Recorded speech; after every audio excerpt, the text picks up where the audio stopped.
حمزہ شہباز یہ بھی کہتے ہیں کہ ایسا محسوس ہوا جیسے ہم دہشت گرد ہیں، ایسی کیا قیامت ٹوٹ پڑی کہ میرے گھر پر دھاوا بولا گیا۔ اور مریم نواز کہتی ہیں کہ حکومتی ایسی حرکتوں سے اپنی ناکامی کو چھپانے کی کوشش کر رہے ہیں۔ لاہور سے دیکھیے سہیب شاہد کی رپورٹ۔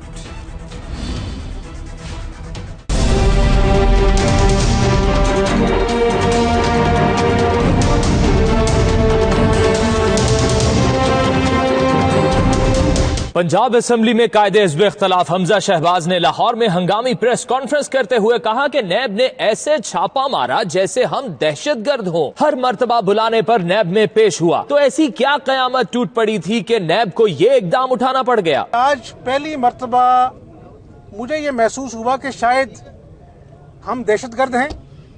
جس طرح دہشت گردوں کے خلاف کارروائی کی جاتی ہے، ٹیمیں آ جاتی ہیں، گھر کا گھیراؤ کر لیتے ہیں، زبردستی اندر آنے کی کوشش کرتے ہیں۔ مسلم لیگ نون کے سینئر رہنما اور سابق وزیر داخلہ احسن اقبال نے کہا کہ قائد حزب اختلاف کے گھر پر چھاپا اس بات کا ثبوت ہے کہ حکومت مکمل طور پر حواس باختہ ہو چکی، احتساب کے عمل کو بدترین مذاق بنا دیا ہے۔ جو آج چھاپا مارا گیا یہ جمہوریت کے حقوق پہ حملہ ہے، یہ اپوزیشن کی آواز دبانے کا حملہ ہے، اور جو منی لانڈرنگ کا آپ نے الزام لگایا ہے یہ لغو ہے، یہ بے بنیاد ہے۔ مسلم لیگ نون کی رہنما مریم نواز نے ایک ٹویٹر پیغام میں کہا ہے کہ ہر محاذ پر ناکامی اور پسپائی کے بعد بھی حکومت گھٹیا ہتھ کنڈوں سے باز نہیں آئی۔ کیمرہ مین عمران بٹ کے ساتھ سہیب شاہد، 92 نیوز، لاہور۔